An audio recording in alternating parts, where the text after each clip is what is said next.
Anxiety is an ocean of broken glass and forgotten dreams. Insomnia, the glass, dreams of which we never had. Asleep is a foreign concept to those who fear the opportunity at hand. There is nothing self-evident about it. Held hostage in a prison of silk sheets and woolen pillows, my mind implodes with endless reasons on how school will somehow get me killed that day. How to conversate with someone whose confidence level is higher than your attendance, that I do not know. Whose definition of beauty is laid within the darkness. Thoughts act as ropes tightened around my neck, causing breathless arguments with my shattered self. Please, forgive me. For when I make plans, I really do intend on going until I'm drowning in excuses, drenched in low self-esteem and bubble wrap, floating on a flat surface. See, death is not a fear of mine. Even though to most it definitely seems that way. Death is an escape route I'm trying my hardest not to take, but when my anxiety fell in love with my depression, it was as if my end had already been decided. Like a toxic relationship, there was a root cause, and I, being that very root, am now a third party in a relationship I just did not agree to. When someone's hand presses against my chest, I throw myself to the ground as if my bones become piercing needles in a haystack.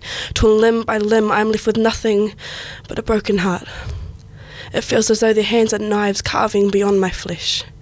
Anxiety has caused me to fear the thought to feel, because to feel is to acknowledge, and to acknowledge is to think, and to think is to feel the pain that I've been trying my hardest to avoid. In my mind, death seems like an easier option. My illness is not beautiful. I'm sick of people trying to change the definition of what defines me. So I get how my insecurities complement your ego, and how silence to you feels like compromise when silence to me feels like regret frozen still. Maybe time is what I fear most. My anxiety peaked when my heart was shattered by the one person who taught me how to feel, and how feeling is one of the world's greatest tragedies. Much like my will to live, he vanished, and with that so did my backbone. They say love is a thing that is feared by most, but it is the loss of love in which we fear. Love is indeed the only clarity that remains. Forgiveness is a glass seal over a broken heart. To forgive is never to forget. To forget is never to forgive. Forgiving is to see the beauty within the moments that you can't help but hold on to. And with that, I am lost. Cloaked by a swarm of unanswered questions, forced to face the reality of the unknown, forever remaining unknown, and yet shadowed by the constant fear of knowing.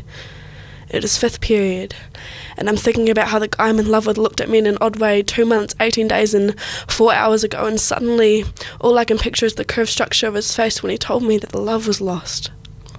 And those words repeat themselves over and over and over and over again until silence becomes my final resting place. My mind has never come to know the uncertainty silence withholds, but in this moment, silence is the canvas in which my faith has taken ownership of.